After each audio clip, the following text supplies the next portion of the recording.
it was tough, man, because there's no sick days. There's no I don't want to get up, or I don't want to stay up, or I don't want to do the extra work. Yep. You know what I'm saying? There's no hours in esports and gaming if you want to make it. It is a 24/7 job that does not sleep. And the only way to succeed and make a living off of this is if you give it your goddamn all. There's no failure. The only failure is if you don't give it your all. Yeah. Inside, his teammates there. They now just need 13 more points. Plenty of time to hold on. They're spawning out. The defense is in. Optic Gaming looks like they're going to do it. It looks like they're going to do it. 3 seconds remaining. Get off the map. They've done it. The comeback is alive and well. It is almost there. It just hits the floor. But the Panther puts it a long way. And it's almost there. Justin keeps it alive. Teleports it there. Bounces into the corner. He's still around. Justin hit there. What a shot. Even though I only have a bat on the floor, I think he's in the bed. Oh, Faker maybe in trouble here. Denmark tries to clean it up for Ryu. Oh, look at the cleanse. Look at the moves. Faker, what was that? Faker with a huge play. The QSS. I can't believe I just saw that. But ladies and gentlemen, there's no way anyone beats him. Your Fortnite World Champion, Booga!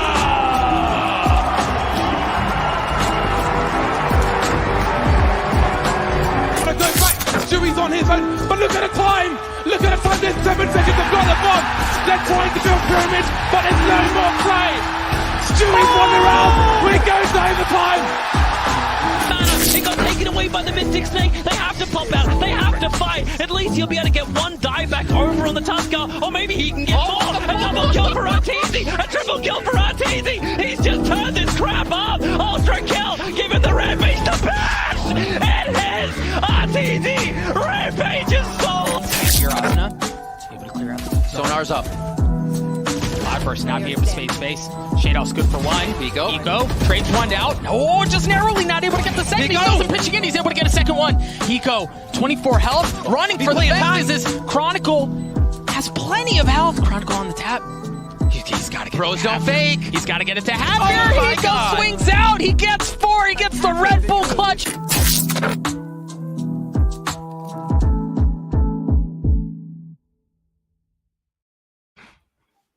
Yeah. I was up and dancing. Yo. Welcome back to another. Should I keep the head on or off? What you think, guys? I don't know. Hold on. Let me bring the chat up. We're here. Let's go. Yeah. Relate. Yes, relate. Blame Horizontal. I'm taking the hat off. Yeah, I'll take the blame on that one. Yeah, we're blaming this on Horizontal. Okay, it's the UK time. You know, it's so funny, and it's gonna make me seem really slow, but I think I've done this enough on the podcast. UK has the hour goes back for you guys, right? Yeah, our clock's changed an hour. Yeah, and so I only thought for some reason I don't know why I'm only thinking of like America's like daylight saving time. But if you didn't know, join me in saying, guess what? UK has it too, and so. You know, he was going to the gym, came back, seen the test. But however, we're here. We're only 10 minutes late, okay? Now, welcome to another episode of Inside the Screen. This is going to be a good one because we have a guest. I'm not going to spoil it. We're going to do our first segment. And you guys got to let me know what order you guys want the segments in. But I'm definitely thinking On the Radar should be the first segment every episode. It's just where me and you chop it up on topics that's going on. I don't know if I showed you... do you want the transition for On the Radar? Yeah, let's do it.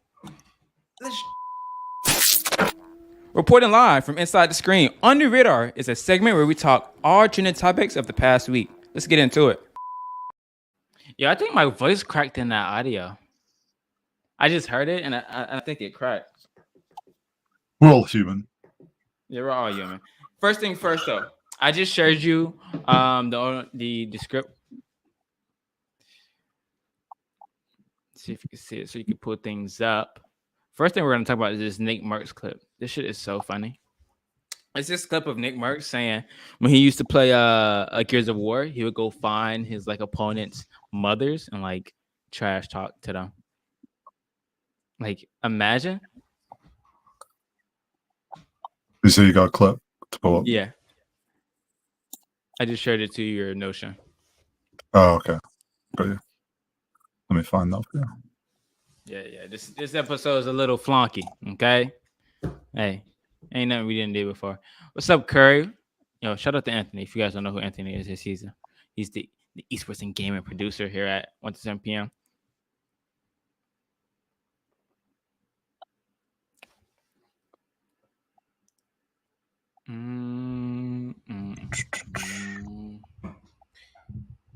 Can we just talk about my new hoodie too? We don't need to do a new pack. Well, we can do a new pack segment, but like, bro, XX merch. Oh wait, is that new? That's new. You can never do that before. Oh, there we go. We're gonna make a background. All right. Anyway, go ahead and play the clip. I don't know if anybody else can hear it. They can't. That's for real.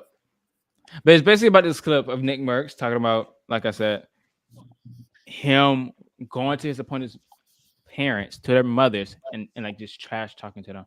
That has to be the most disrespectful thing ever. I kid you not. Yeah, Nimmerx has some pretty good moments of him disrespecting kids. Imagine losing, and that guy, instead of coming to you, he comes to your fucking mom. Yeah, you send your kid to come get his ass whooped. It reminds me of that meme where like, where your mom's at? Where your mom's at? You ever seen that meme? Yeah, I have. No, you ain't seen that meme. There's another. I'm sad we can't play clips now on the stream. We got to see how we can fix that. Oh, we can download them. We can download them. I really want to show this clip. Let me see. Because I want to show it. We'll work it. Anyway, what's on the radar this week? Vanguard came out today. Have you played? I haven't touched it, and I probably won't. Oh yeah, we have talked about that, right? Yeah, we've talked about this, but this COD, from what I've heard, my friends that are really diehard COD fans, they're saying it's one of the best CODs for a while. You know why? Better than Cold War, better than Modern Warfare. But for me, it's just got features that I don't like, so I probably won't touch it. But like what? They're using squad spawns for multiplayer, which I don't like as a mechanic. And I'm not a big fan of the destructibility because, like, I play games. Like, if I play multiplayer games, I like to play competitively, which I think you're the same. Like, we like to play ranked. And destructibility kind of, it's not the easiest thing to kind of balance for ranked. Because you could just get shot through a random wall and have no warning, and it's like, fuck. There's too much RNG. Gotcha. And they've obviously, it's a big selling point this year, so all the maps lean really heavy into being destructible. So it's just not my thing. Basically paper maps. Yeah. It's basically like that map on Valorant. What is it? Haven? No, is it Haven? Yeah, I think it's Haven. Haven has the paper walls. Yeah. Either Haven or it's Ascent. Ascent is the one with the paper walls. There we go. But that's crazy. I was gonna get it today. I was supposed to do a stream, but I was like, nah. One, I didn't buy it. Two, somebody told me it was $70. Are we still in the era for buying games for $70? And then you got to think about it. Call of Duty is now in this era of being 2K. And what I mean by that is 2K is a copy paste of every, like, it's just same thing every year, right? Small changes, and then it's better graphics and whatever. Call of Duty is kind of like that. It's just like Call of Duty is like Minecraft. They just reskin the previous version and call it a new game. That's basically it. I know it's pretty obvious what Activision's doing, right? Because Warzone's free to play. Yeah. They want the majority of their player base to be playing Warzone. That's kind of like now their new central business model. And if you want to have all the Vanguard guns in Warzone, because they're getting added in, well, you got to buy Vanguard to get those guns. Right. So it's a money thing. They want They want you to have to. They want the Warzone players to spend $70 on a game. The same way they want you to buy skins. No. No, thank you. And that's why I told my friend, yo, shout out to Mike. I FaceTimed him. He's talking about he's grinding it all day. I'm like, yo, you playing $70? He was like, you play 70. He was basically saying that I spend thousands of dollars on skins, which is true. Okay. But it's the simple fact that the game is free and good. So I'm willing to spend maybe $75 on a bundle in Valorant and call it a day. What I do not feel like doing is See, skins are easier for me. When people Right. always say that you'll spend hundreds of pounds, $100 on skins, but for me, it's like when it's free to play games, Mhm. and maybe this is like the artist in me because I kind of have like that underlying respect for the time that's put into designing skins and making them. But Mhm. if I put 50 hours into a free to play game like Valorant, spending 40, 50 quid on a bundle of skins seems worth it to me because I've put in so many hours into a free to play game. Right. Like if I've already been buying skins for Warzone and I've put in hours and I've like spent money on skins because I see that as my way of like value giving back, to then make me have to buy another $70. It's like, Yeah. am I going to get $70 worth out of those? No. Yeah, exactly. Am I gonna get me an anti-cheat? No. So guess what? Not till the new year, probably. Right.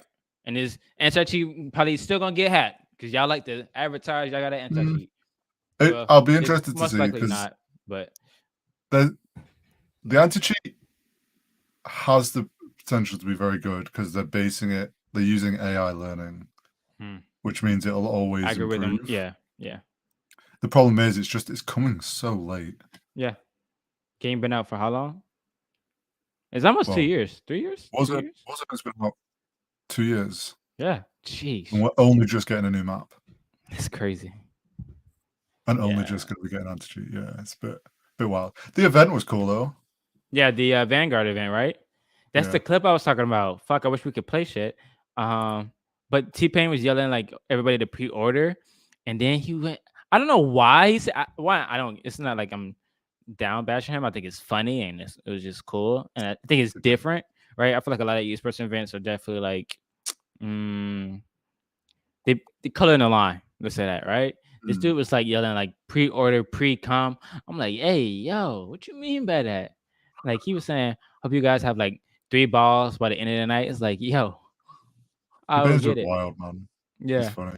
But he's really, I was about to say, yeah. I actually love that he's getting so deep into gaming as of late, and it's not a new thing to be honest to him, but it's just cool to see him indulge. But yeah, he's doing really good, and he's like switching up he's brought something new to streaming because like he's a music artist, so he's very creative with his streams. Yeah, and he's funny. Yeah. Well, our guest should be joining us here in 5 minutes. It is a XSET owner. Yeah, I'm gonna give you a clue. The more this podcast go, the more clues I'm gonna give. The hoodie's the clue. Honestly, right? Yeah, the hoodie is already the clue. I probably already gave it away. Honestly, the title probably already. The title already. Oh, you titled it. Oh, yeah, then yeah. But it's funny though, because I believe the universe works in a powerful way. I ordered this before I even was given the opportunity to have him on the show. And so, with that being said, I just think it's cool. Like I bought this, and all of a sudden now I get to talk to the guy. It's like, whoa. So he should be joining us in 5 minutes. He's gonna give us 30 minutes of his time, which is more than enough if you ask me. All I need is 30 minutes. Okay. Something else that we could touch on while we're waiting for our guest. Did you see that Zuma has returned? Yes, I wanted to talk about that. Yeah. It's not just Zuma. They got the flank as well. That's going to be... You think that's going to be a biased podcast now? No, it's not. No. Because FaZe is actually a great team. Zuma was never biased when he was with New York. Yeah, 100%. I think FaZe it's just the right move. Yeah. Zuma's going more content. FaZe's content of COD. That's where they started. Yeah. So it makes sense for them to have like one of the biggest COD podcasts on the market. Yeah. Which is crazy. So that was pretty cool. Really crazy. Full circle too, right? Started there, coming back there. The Stallion. And then it's just the cool part. His brand is kind of like the stallion thing. Welcome back home. It's kind of a beautiful full circle tale, if you ask Oh, me. yes.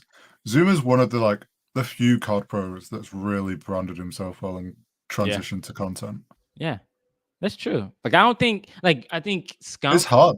is definitely, for me at least, I see him as the number one it's crazy to say, but I think he actually still is like the number one content creator for Call of Duty.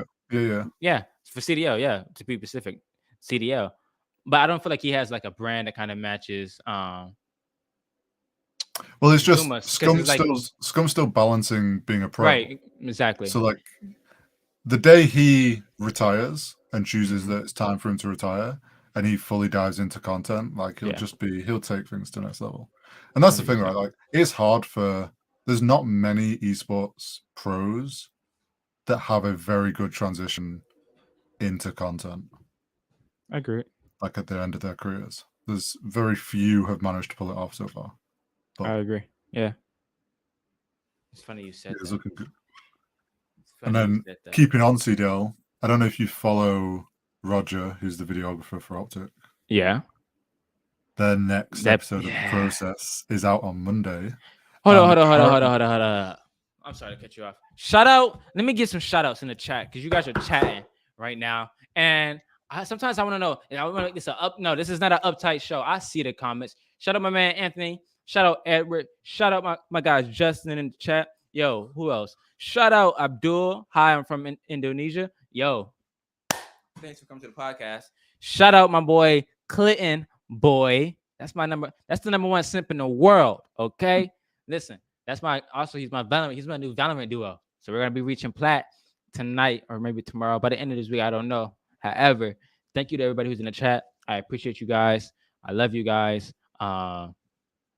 Let's get back into it. So what was you saying, Arizona?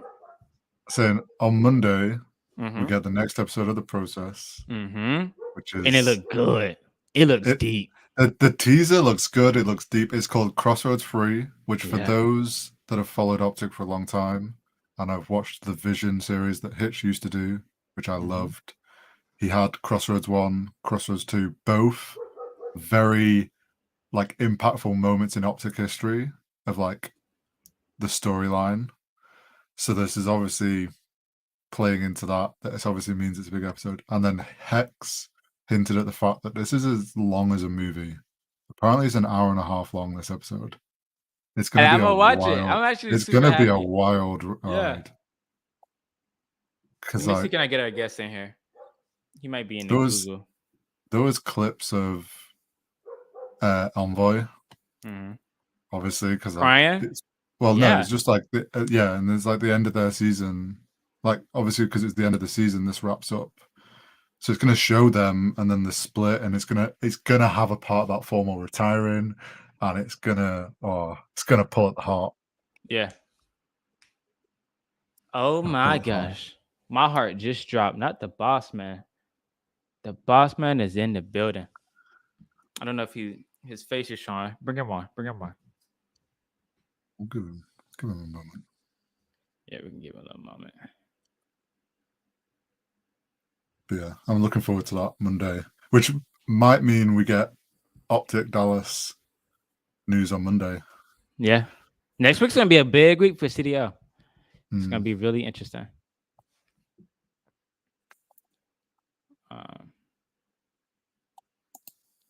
Says he's there.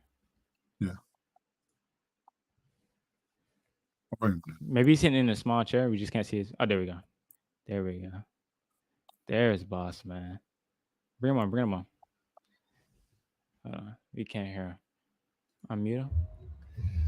There we go. Yo. Right, so let me start off by saying I'm super embarrassed about the setup because the quality here in Cancun is horrendous. I feel you. You're chill. How are you? How's everything? I'm doing good. You're frozen, but you have a sick hoodie on. Yo, listen. Hold up. I just bought this hoodie, and I was telling the podcast before I even was presented the opportunity to talk to you tonight. I just bought this like a couple days ago. So I just think the universe is working really positive right now. You feel me? Let's And go. this is good stuff, by the way. Great stuff. I don't have that one. That one's dope. I need that one. But you guys are doing, I think what you guys do a lot and do a great job at is merging cultures, right? Music, gaming is something I think you guys do uniquely from other orgs right now. And right now you're in the Ozuna Fest. Talk about that a little bit. The L Snap with the NFL, the Madden tournament. Yeah. So can you hear me? Okay. Yeah, you sound great. Sound All right, perfect. great. Because you keep chopping up. So I'm sorry. I'm just pulling your question together. Hopefully I'll just reiterate to make sure I heard it right. Gotcha. So we partnered with the NFL and LNFL to come down here to do the Ozuna Fest here in Cancun, Mexico. Also, DJ Camilo's here. DJ Snake is here. We got a whole bunch of XSET talent down here creating content, engaging with the audience, supporting Ozuna, who's part of XSET. So this is just kind of like one of the many kind of activations and initiatives that we have together that we're doing with all of our talent, and really just continuing to intersect, music, culture, fashion, gaming, traditional sports, which, we've been doing, the founders of XSET have been doing for almost 5 years now. Right. So I brought everybody from Offset to Pitbull to Sway Lee to Yo Gotti to DJ Paul, Ray J, Troy Carter, all these people into the gaming space that were unfamiliar with it as far as investing in really understanding the gaming space. So it's just kind of what we've been doing. And now we're setting the stage for 2022, and we can totally disrupt culture with a brand new business model for what gaming can be and will be. Yes. And I'm glad you also hit it on the years, right? XSET is a year and some months old now. And how does it feel to be I know you was a previous phase executive, right? But how does it feel to start kind of from the dirt with XSET and kind of take it in your own path? Did you say, how does it feel starting from the dirt with XSET and taking our own path? Is that what you said? Yes. Well, so it's really not starting from the dirt, and I'll tell you why. So I've been shaping and shifting culture for over almost 20 years. I mean, I'm Grammy-nominated multi-platinum producer, DJ, songwriter, and I've sold over 75 million records, worked with everybody from Rick Ross to 2 Chainz to T.I. to Big Sean to Ludacris, Akon, Pitbull, Beyonce, Gaga, Kanye, you name it. So I've done everything from help Eminem launch his Shave 45 to be P. Diddy's tour DJ to I was a host on E! News with Ryan Seacrest and them for 5 years. I brought hip hop to Hollywood. Then I brought Hollywood and hip hop to Vegas. So I've always been the guy that could forecast trends and see how to integrate different sectors and cultures together that didn't necessarily relate or connect with each other prior to my putting it together. So I've always been doing that. Greg was the CEO and founder, who's now the CEO of XSET, of a fashion website called karmaloop.com, which was the world's biggest streetwear fashion website. And Will, who's also co-founder in XSET, was head of licensing and merch there. We all went to FaZe Clan, which is another gaming org, before it was a company that had a business model. It was just a bunch of popular kids known for doing trick shooting and stuff. And we went over there and built, kind of the whole business model, started bringing in revenue, brought all the brands. And then I got to work doing what I do best, and what I've done my whole career is getting people familiar and integrating them and intersecting different genres seamlessly and showing them why this would benefit their current objectives, where it's going, what the growth trajectory of it, why they should be involved with it, how it's aligned with everything else that's important to you, and where you're trying to go with your brand. So it's kind of what I've always done. So when we left FaZe Clan, we're the ones that brought kind of all of that culture to that company and brought it mainstream and got non-endemic brands and people familiar with the gaming and the lifestyle that comes with it. I mean, we coined the phrase gaming lifestyle brand right over at FaZe. So when we left that and started XSET, it wasn't really starting from the bottom, because 1, we're already dope. Right. Two, we've already shaping and shifting culture. And 3, we had tremendous success by helping to bring FaZe, which now is getting ready to go public at a $1 billion valuation. So, we're proud to be a part of that. And we're really proud and excited to build XSET the way that we want to build it, and the way that we know a gaming org could be built, and also speak to everybody that needs to be spoken to. I love that. Jeez. And I think you touched on it. You keep touching on things, and I love it. Zekin, 16-year-old, a phenomenon in the Valorant esports space, right? I feel like am I breaking out still for you? Yeah, I keep trying to move the computer because I'll hear one line. I don't want to answer something that you didn't say. No, you're good. Basically, how was the conversation and bringing Zach in as a esports athlete onto the roster for you guys at a young age? In fact, I think he's probably one of the youngest esports athletes out right now, but outside of the Fortnite company. So I think you said, what is it like? What's the conversation like talking to an esports player we're trying to bring onto our roster? Is that what you said? Basically, what was the conversations when we're trying to bring Zach in, as young as he is, into the scene?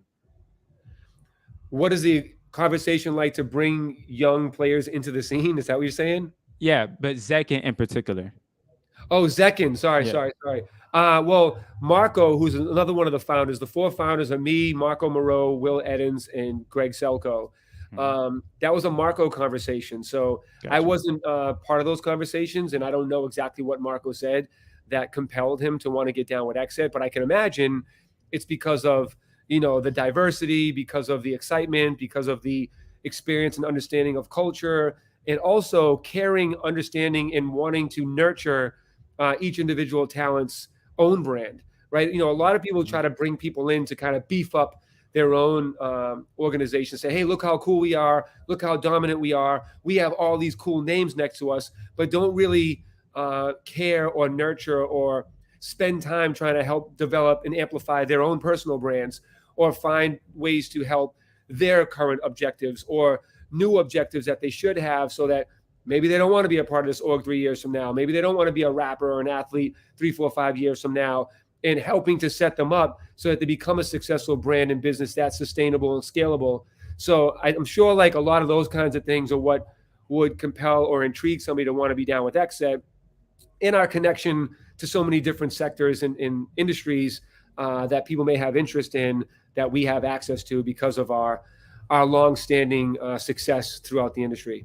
100%. I think you guys have been doing a great job. I love you guys, and any esports you do, Rocket League, Valorant, NASCAR. I've never knew about a NASCAR esport until you guys like got into that space, and so I was like, dang, that's cool.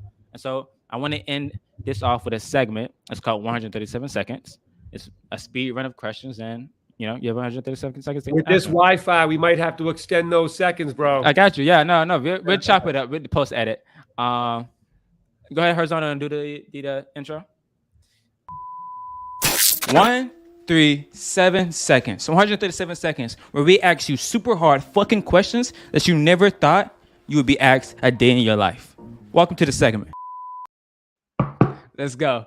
All right. Before you enter the esports and gaming industry, what was your first job? My first job? Like real job in real life? Real job. Yep. I started my first company when I was 12 years old. It was called Rent-A-Teen, and it's when I pulled all my friends together, and I would have people rent us to like wash their cars, take out their take out their trash, clean their houses. So that was my first official job. Yes, I like that. Favorite esports to watch and why? Rocket League or Valorant, because our teams are both awesome, and I enjoy being an owner of a sports franchise and cheering on my own players. 100%. It's the holiday season. Eggnog, gas or trash? I've never had eggnog my entire life. No, the word nog, I don't know. It just never sat. It's like, dude, I'm from Boston. I never had clam chowder because I just don't like the word chowder. I feel that. 100%. All right. Tell me what made Clinton Sparks the most. Tell you what made Clinton Sparks what? Clinton Sparks the most. Clinton Sparks what? The most. The most? Mm-hmm. Yeah. Tell you what makes Clinton Sparks the most? Yes. I don't know if I understand the question. Can you rephrase the question? Yeah. What made you basically? Oh, what made me? Being broke, being sexually abused for many years when I was young, being bullied, having an alcoholic father, watching him almost kill my mom, leaving us, and growing up in the hood. And the reason why that made me, because it taught me empathy. It taught me how to understand people. It taught me psychology. It taught me self-awareness. It taught me how to care about other people and why they do what they do. And whatever happened to them that caused them to do the bad things that they do now. At a young age, it made me really reflect on the world and dissect people's psychology. And that's ultimately what made me successful and win, because I understood psychology and what people needed to feel. I'm gonna be honest with you. I love your answer, and I love you for being honest. So thank you. I would hope that everyone's honest when you ask them questions. Yeah, true. Hopefully, it's November though. What time is it? You know what time it is? Turkey or ham? Turkey, for sure. Turkey. Are you okay? Different. Now I know you're into the music industry. I know you have a strong passion for that. What is that? By the way, what is the interest in whether I eat turkey or ham? What is the objective behind this question? What do you gain from that answer, Don? What, for me asking you turkey or ham? Yeah. Content. The content. I love your honesty too. You know? Some people I was trying to go for something deeper, Don. I thought you were gonna have something funny and witty behind that. My fault. I mean, that's the real question though. Those questions matter. Turkey and ham, you know, comes up every year. Yeah. But what is the album of the year to you? I know you're a big music guy. Yeah. Album of the year this year? 2021. Great music too this year. I feel like we're back in 2016, low-key.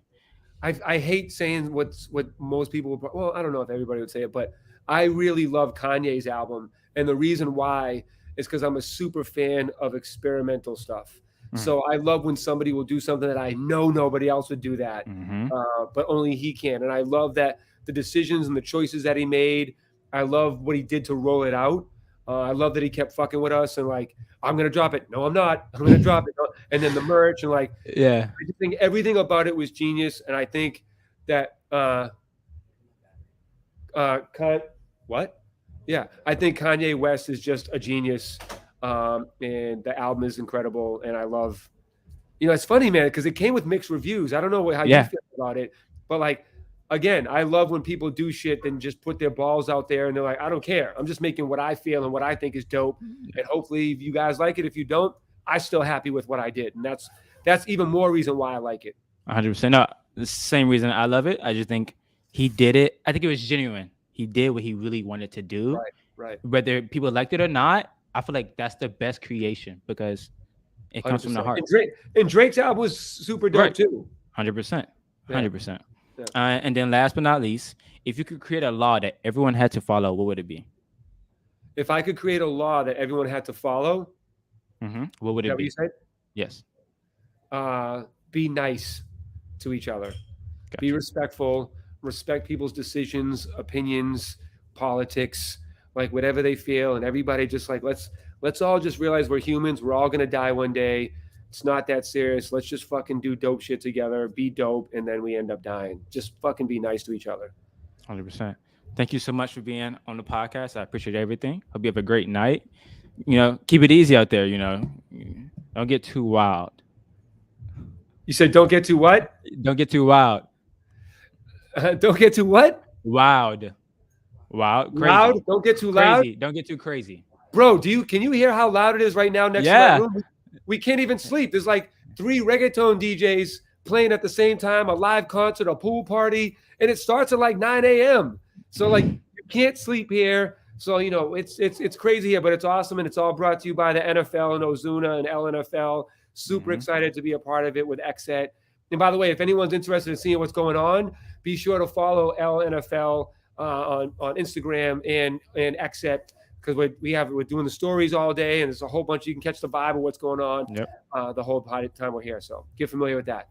Rep the set, baby. XSET. Love you guys. Yo, thank you for rocking the hoodie too, by the way. 100%. All right, Hosanna. That was great. Oh, a crazy world. All right. I cannot lie. Hosanna, you back? You here? I know you're muted. Yo, I'm here. I think you might be stuck in. Yeah, you're good. No, not you. You're good. You can leave.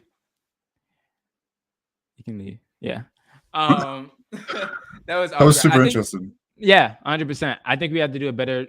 We're gonna try to do this a lot more. I'm gonna be honest with you. I'm glad he was on for the simple fact of I try to make Inside the Screen as perfect as it can be, but honestly, I also want to be genuine as fuck when I'm doing it. And so with that being said, I want to do more shit like that. Where in the beginning of this podcast, it's not straight up me and the guest. I really want to create this into something where it's like I'm talking about topical things that everybody's talking about, and then we bring on just certain guests in and out of our podcast, our show, And so, that was our first time really doing that, And so I appreciate him being on because he made me realize I have to be honest on what I'm trying to do and what I'm trying to create. Just how Kanye West was kind of honest on Donda. It's like, like he did this whole, it was great, but it was still experimental. It was live, but it was still experimental. And I can do the same thing with the things I create, which is inside the screen and the longevity of where I want to take it. So shout out to Clinton Sparks. If you don't know who XSET is, go check him out on Instagram, Twitter. I'm talking about everything. They don't just cover esports. I feel like they're more like a culture pulse within esports, if you will. They cover a lot of just what's going in esports and what's going outside of esports. And you notice he said, shout out the hoodie. Yeah, I got the hoodie. It's perfect timing. Can we just talk about that? And then he was like, the turkey or ham? Listen, that's a deep question because some motherfuckers don't like turkey. I don't like turkey. And it's a weird question, but I think it's a good question. If there's no such thing as a dumb question, all these questions are great questions. Think about it. True. I'm glad he talked about the Zekin, right? I know it was lagging for him, so it wasn't as best as we could be when it came to me and him going back and forth. So that's why. Yeah, I kind of took out some questions here and there, but Zekin, right? I feel like I said, I think they probably do know what they're doing, but it's the fact that I don't think there's any other org who has a 16-year-old signed to them. And if they do, it probably isn't in a Fortnite field, just because I feel like you can compete in Fortnite. I know 13 and 18. Those guys here over at KCP have a Rocket League player who is. Oh yeah, new one, right? Yeah. I forget how old he is now, but he's also a young player and somewhere around.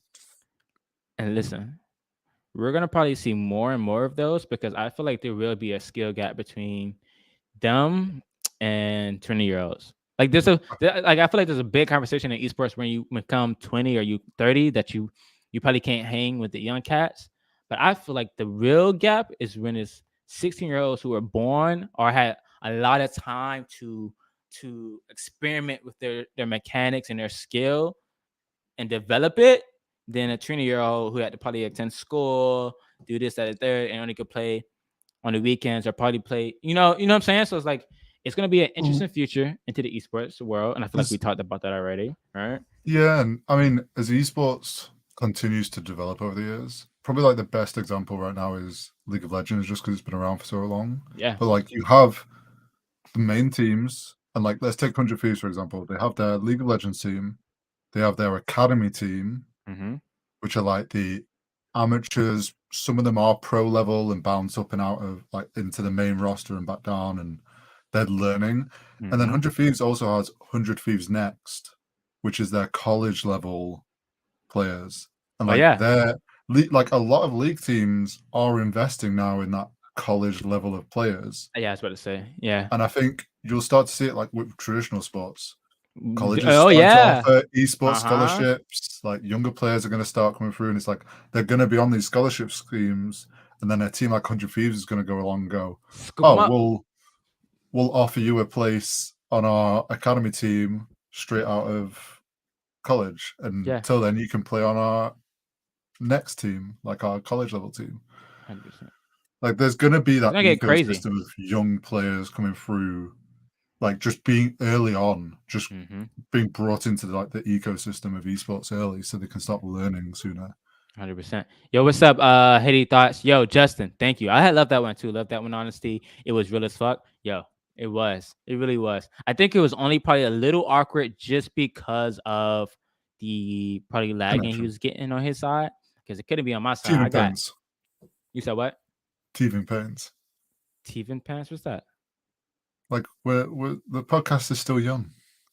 Teething things. Oh, teething things. Yeah. Oh, I like that. Yeah, teething things. Will Inside the Screen be the official podcast for 137?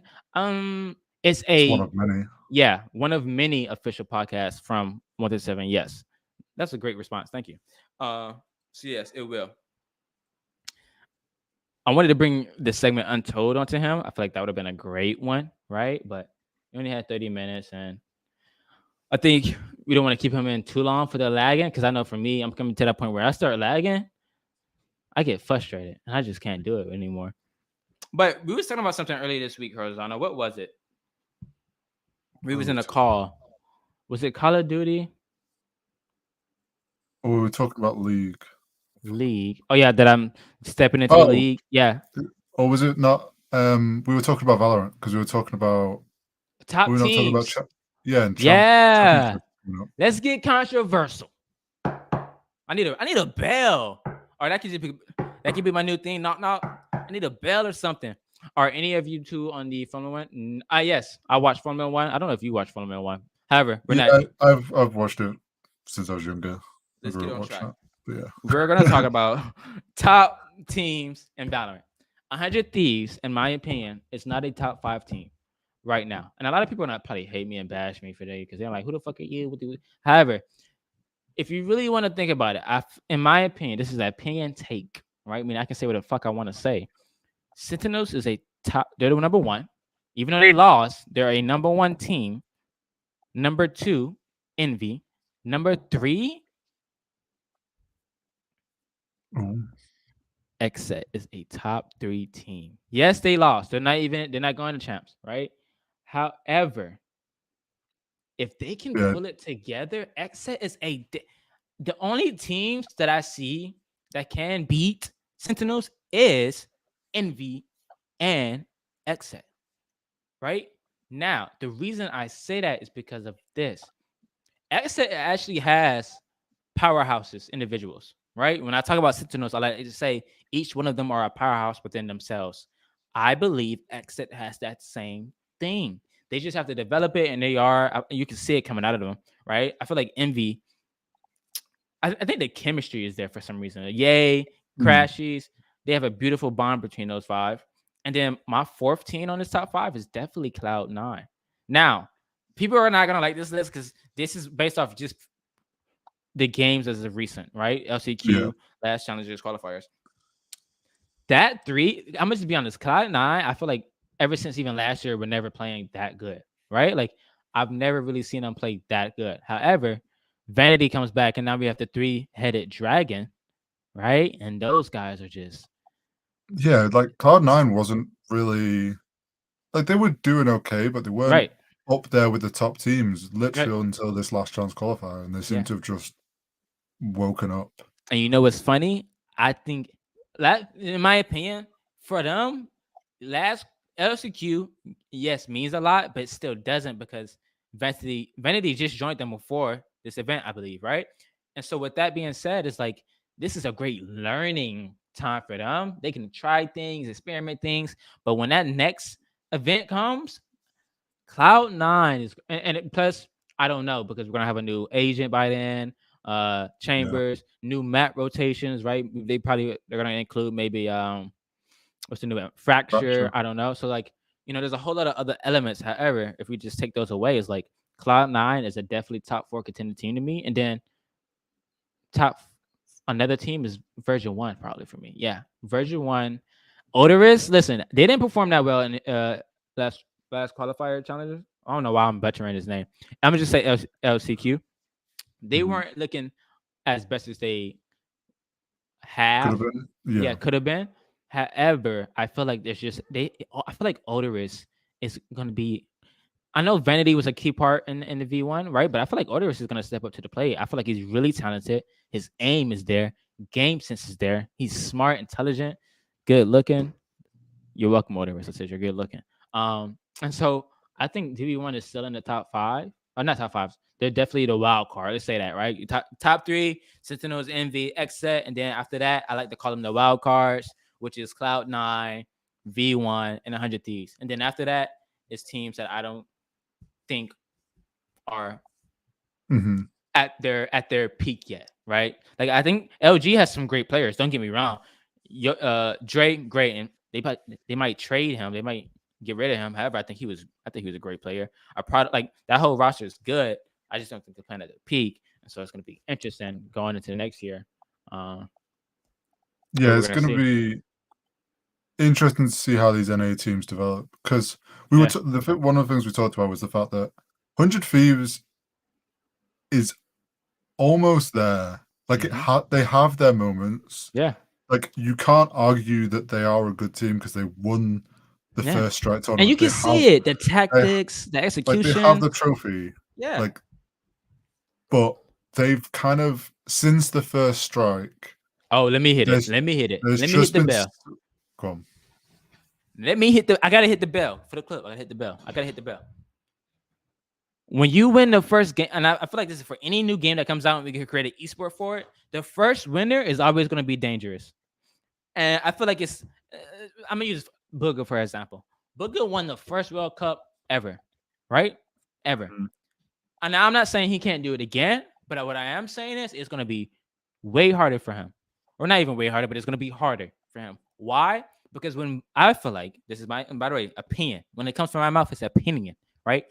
When Booger won the World Cup, nobody was doing what Booger was doing. And I can say that confidently. Booger was in his own league when he won the World Cup, doing his own tactics, his own build strats. Like no one was playing with like he was at that time. Mm-hmm. All respect to the top players, but no one was playing like him. Maybe Stretch, because I know they played a lot together, you know, and stuff like that. However, Booger was in his own league. And now, though, after he won, we're seeing everybody kind of get really good at Fortnite. And I'm not saying it's him to praise for it, but they caught up, right? Benji, Sweat, Mr. Savage. He's scary, right? And there's a lot of more players that's getting really, really good. And so that's what we're going to see with Valorant.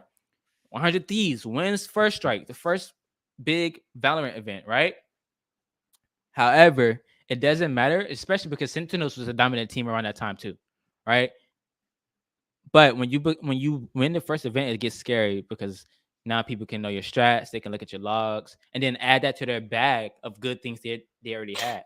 And so Sentinels, let me hit the bell. This is the real bell. This is the real bell. I am scared for Sentinels because they're winning everything.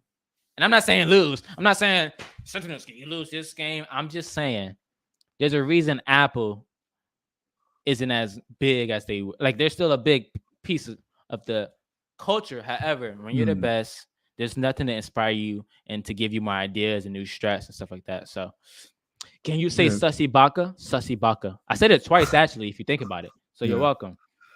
But yeah. I think, like you said, 100 Thieves, they won the first strike, and which was like the first Valorant official tournament. Obviously, that we'd had like a year of tournaments, but still. Also, the thing with Valorant is like, if you think back to the start of the year and where the game is now, so much has changed within the meta. There's new maps, there's new agents. Agents have been balanced and changed. Like, this year has kind of really shown how adaptable your team has to be to stay on top, which Sentinels have proven. Right. And like, and then that's the thing that confuses me. 100 Thieves, at least Sentinels doesn't show that side of their team a lot, but 100 Thieves has shown us that they have a full-on team for their Valorant roster. They have coaches, they have analysts, they have a whole Sova analyst. You see, he could have been getting real. I don't know who, if Green Arrow and he could go in the room, he could might win the way he got, you know what I'm saying? He got dark angles for days. They have a whole team. And so it kind of confuses me on like, okay, why aren't they, you know what I'm saying? Why aren't they dominating if they have this full backbone behind them? And then you got execution. True. That's the case in every esport though. There's lots of situations like League is known for like all teams have like coaches, assistant coaches. Like there's huge teams behind the team. So like those teams are there to take a certain level of pressure off. But I do think, like you said, it's hard to stay on top. I mean, look at the biggest example for that in Valorant, I would say, is G2. For Europe, that first year of Valorant, they won every single tournament there was in Europe. Then the first year of VCT started, and they fell flat because everyone caught up, and they couldn't keep on top. So Sentinels, like when you look at it that way, like Sentinels have done an incredible job this year of staying at the top. And then the question now is just like, can they close out the year? Yeah.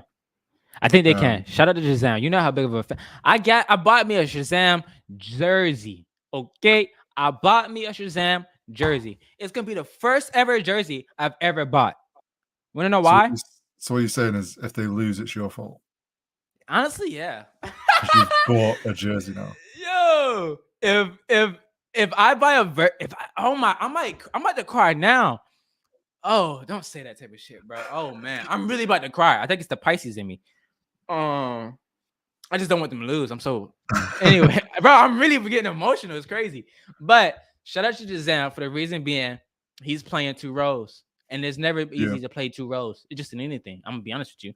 Can't play the chef and the person to go deliver the food to the table. You know, it's better when you can let somebody else do a role and you do a role. However, they're being dominant. He's the coach in the in-game lead. When you're the in-game lead, bro, you got to think about everything. Legit. I think it's I don't think it's underrated, but I don't think it's talked about enough. I got to start using words how they need to be used. It's not an underrated role. It's just not talked about enough. When you're an in-game lead, you got to think about for Valorant is a very psychology game, right? For tactics, right? Maybe Astra, she pits smokes A 3 times when they're about to hit A. And so she does it again, but they don't hit A and y'all stack A. Like an in-game leader has to remember things like that and know how to react to it the best way as possible. And so I think it's been impressive from Sentinels how dominant they are and how, I don't know, consistent they are. In-game, like to be an in-game lead and a coach, like an in-game lead in the likes of CS and Valorant is a hard enough role as it is, and there's not in the pro scene, there is not enough in-game leaders. That's always a big issue with teams like struggling to find an in-game leader if they lose one. Yeah. And it's like to be also doing the coach role is just like an added level of just like information that you've got to store in your head. Imagine being a coach for tens and he changing his mouse like every fucking game, every round. I would be so scared. Yeah, and it works. You're not. I noticed like it's saying like you're supposed to stay consistent, right? Don't change your aim too much. Don't change this too much. Shit. That's the thing. If I'm Shazam, and you've seen tens do this, and you see it works, I'll buy him 5 more mouses. Yeah, you're just not going to question it. You're just going to let him do his thing. Like whatever he does so that he's winning his fights, keep doing it, tens. Yeah. But yeah, Shazam has done an incredible job this year. So it'll be interesting to see whether... And he has the best playlist probably as a streamer. I know that's a added value to him. I just wanted to add that in. I wonder, do Sentinels bother getting a coach? Because like... And even the reason I even brought that up, check their Twitter. They tweeted out something in the middle of this podcast. And it's actually a very cool way of them tweeting out something. I hope they didn't delete it. No, they didn't. Here's my thought. Might fuck around and sign a coach. What? That's what they said. They tweeted that out. They did. That's funny. Yo, I feel like if they hire a coach, who beats Sentinels? See, here's my thing. What if one of the reasons they are dominating so much is because there's not that disconnect between the coach and the in-game leader? It's the same person. Like that, where you would have a coach analyzing all these other teams and storing that information, and then in the moment is passing it on to the in-game lead or like pre-games. That's why that boy was a full fit for 100 Thieves, right? Yeah, but and the difference is like not having a coach for Sentinels means Shazam has to store all that information himself. But then in the moment, if a team changes something on him, he knows in the moment, like round to round, he knows what they might be doing. Whereas like a normal team can't mid-round just be like, yo, coach, they've done something different. Like, what do we do now? Say Sofa King. Whoa.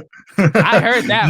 You just fell for that. I'm not saying nothing else from chat. Y'all stop saying tell me stuff. You got baited. Yeah. I heard it. You know, it's funny. You're supposed to say it slow. I heard it. Like I said it fast and I heard it still. But back to your point. Yes, and I agree. And I think what's going to be unique is I don't think Shazam's the one to bow down to stupidity. What I mean by that is if they get not stupidity, but to dumb calls, right? Like I feel like with me, I'm not a pro, but I hate listening to somebody that I know I shouldn't have listened to. Yo, look at this angle. He's not at that angle. Why? If you look at your map, he's at CT right now. Why are you telling me to hold this angle and there's only one alive? He's right here, you know? And so I feel like if they had a coach and give a bad call, it would be an easy. And that's what I'm saying. Sentinels might become a super dominant team for real if they get a coach, because the coach is like the thing is, it's like he's in the stands. I think if at any point Sentinels had to swap a player, I think it could completely break down their team comp or their team synergy, because they're at a point now where it's family. The 4 other players have such a strong trust in Shazam's calls, his in-game leading, that like if he makes a bad call, he probably owns up to it and takes it. They don't hold it against him. They move on. Yeah. They just they know he can. They trust enough in his calls that they'll get the win. 100%. And it's like you could bring another player in, and like they haven't got that same trust built up with him. Like it could change things. So I don't think Sentinels. They'll do everything they can to keep that team as is going into year 2. I mean, they did put it back for that boy 10. That boy 10 got a bad. So it's going to be interesting. Champs is going to be good because I think there's definitely Dynasty.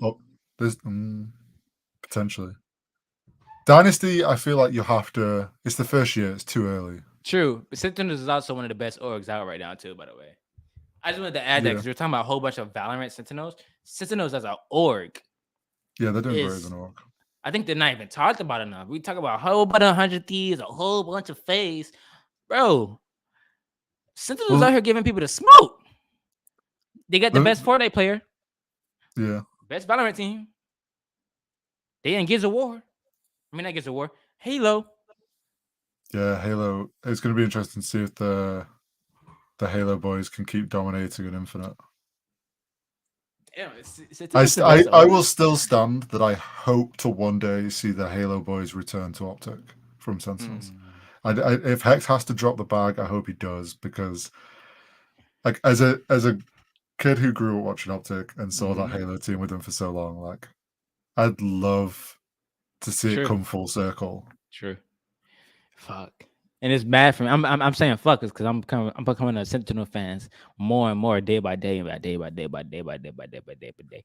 so I'm slowly just becoming more of a 100 Thieves fan now. Really? Yeah, I think it's just because like I was an Optic fan, so I've transitioned to like I've followed Nadeshot. I mean, they are cool. They're doing well in League now. Yeah, like they're doing better, and like their Valorant team's good. Like they're doing better in esports. So yeah, 100%. And you can see the effort. Like I know people give 100 Thieves and they showed a lot of shit because yes, they did. They were performing bad, but it's the fact that like you can see the effort. Like you can't say that you don't see them spending money on this academy team, a staff. It's like, bro, time. Just give them time. You can't expect insta W's. You know what I'm saying? So I applaud 100 Thieves a lot, and plus they're setting a culture. I feel like, right? I don't know if that's their over. Yeah, they're not. They're taking over content, and like esports will come in time. Like they'll get their titles, they'll get their trophies over time. Optic had its down days, but look how many trophies Optic has. Yeah. You look in the Hex quarter, look how many trophies they have. So talk nice. Give it time. 100 Thieves will get there, and I think you're gonna see like 100 Thieves and FaZe are gonna be the 2 dominant teams for content. Like, it's just obvious now. But stop. Because my favorite org now is Sentinels. So we're gonna put them in the conversation. Sentinels has great content. Have you seen the little coffee break like clippets on Twitter? I've seen their different clips and stuff. It's funny. That stuff's good. Actually, gas. However, though, I do want to say this: their social media manager went over to 100 Thieves, so it's kind of like, geez, can they keep that going? You know what I'm saying?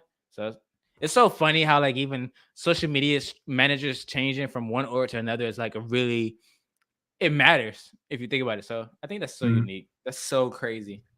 In a normal sport, nobody knows who none of the graphic designers are. In esports and gaming, We know, so that's cool. It's like its own little League. bubble. Yeah, Yeah. which is so cool. And it's funny because I've talked about it a lot. It's like, and people can go down my catalog of interviews. It's like, for a while we've been seeing this. The graphic designers and the editors are the fashion designers of esports and gaming, right? They're not. The reason graphic designers in sports probably aren't known is because they're literally just the graphic designers, right?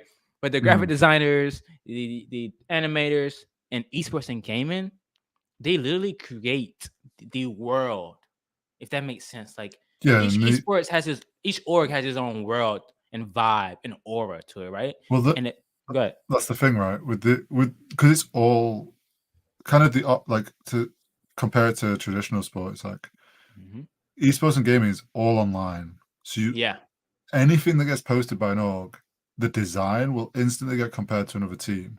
So every team is competing to look different and have their own unique kind of vibe.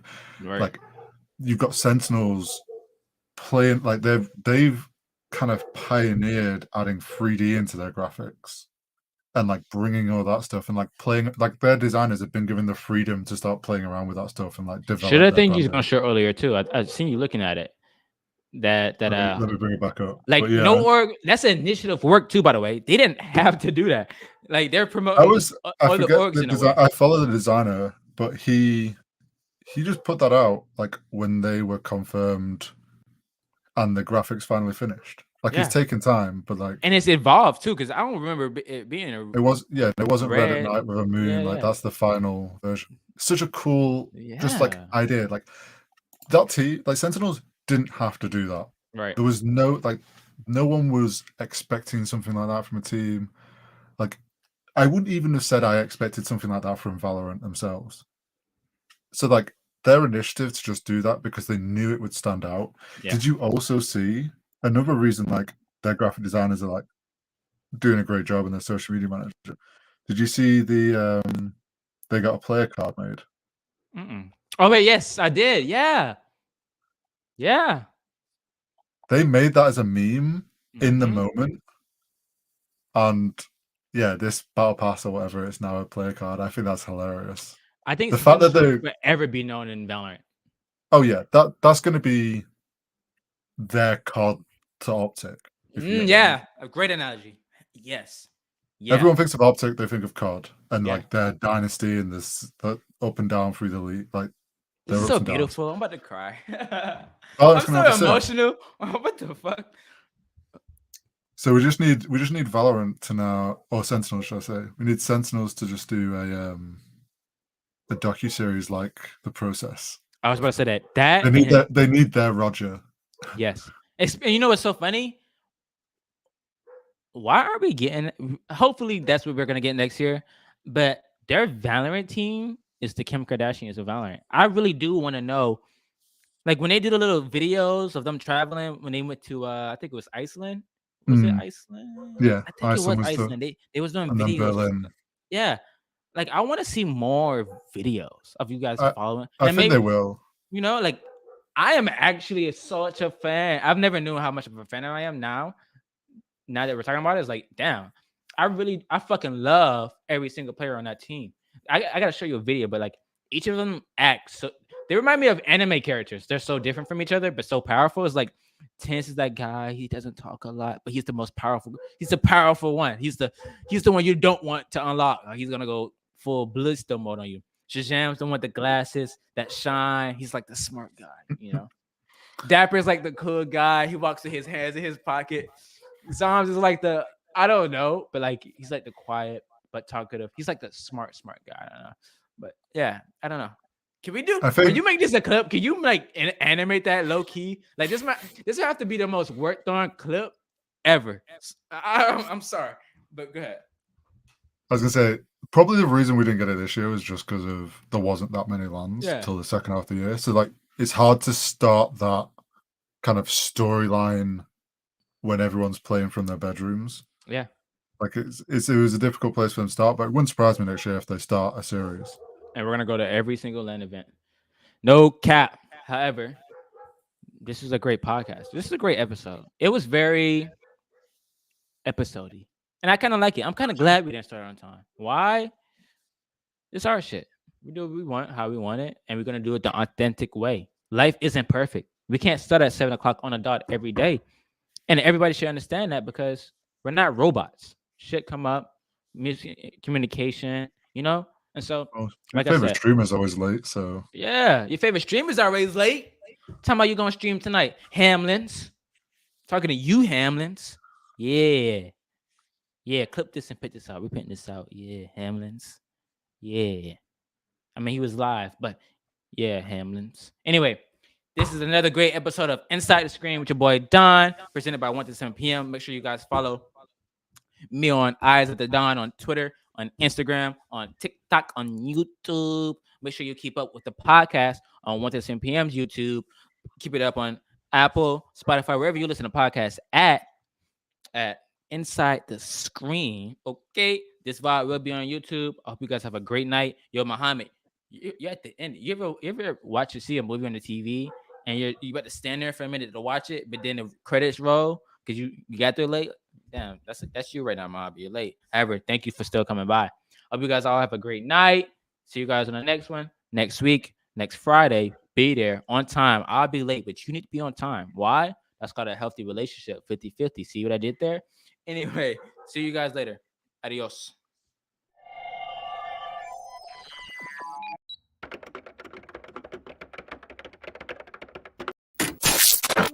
It was tough, man, because there's no sick days. There's no I don't want to get up, or I don't want to stay up, or I don't want to do the extra work. Yep. You know what I'm saying? There's no hours in esports and gaming if you want to make it. It is a 24/7 job that does not sleep. And the only way to succeed and make a living off of this is if you give it your goddamn all. There's no failure. The only failure is if you don't give it your all. Inside, his teammates there. They now just need 13 more points. Plenty of time to hold on. They're spawning out. The defense is in. Optic Gaming looks like they're going to do it. It looks like they're going to do it. 3 seconds remaining. Get off the map. They've done it. The comeback is alive and well. It's almost there. It just hits the floor. Violet Panther puts it a long way. And it's almost there. Justin keeps it alive. Turbo's are there. Bounces into the corner. Energy still around. Justin hits there for the shot. Even though I only have a bat on the floor, I think he's in the bed. Oh, Faker maybe in trouble here. Denmark tries to clean it up for Ryu. Oh, look at the cleanse. Look at the moves. Faker, what was that? Faker with a huge play. The QSS. I can't believe I just saw that. But ladies and gentlemen, there's no way anyone beats him. Your Fortnite World Champion, Booga!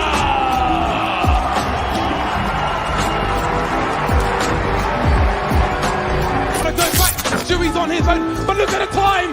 Look at the time, there's 7 seconds, they've got the bomb! They're trying to build pyramids, but there's no more play! Stewie's won the round! We go to overtime! It got taken away by the Mystic Snake. They have to pop out. They have to fight. At least he'll be able to get one dive back over on the Tusker, or maybe he can get more. A double kill for Arteezy. A triple kill for Arteezy. He's just turned this crap up. Ultra kill, giving the Rampage the pass. It is Arteezy. Rampage is sold. Here, Asuna. Able to clear out. Sonar's up. Live person out here with space. Shadows good for one. Eco trades one out. Oh, just narrowly not able to get the second. He goes pitching in. He's able to get a second one. Eco, 24 health. Running for the fence is Chronicle. Has plenty of health. Chronicle on the tap. He's got to get Pros don't fake. He's got to get it to Happy. Eco swings out. He gets 4. He gets the Red Bull clutch.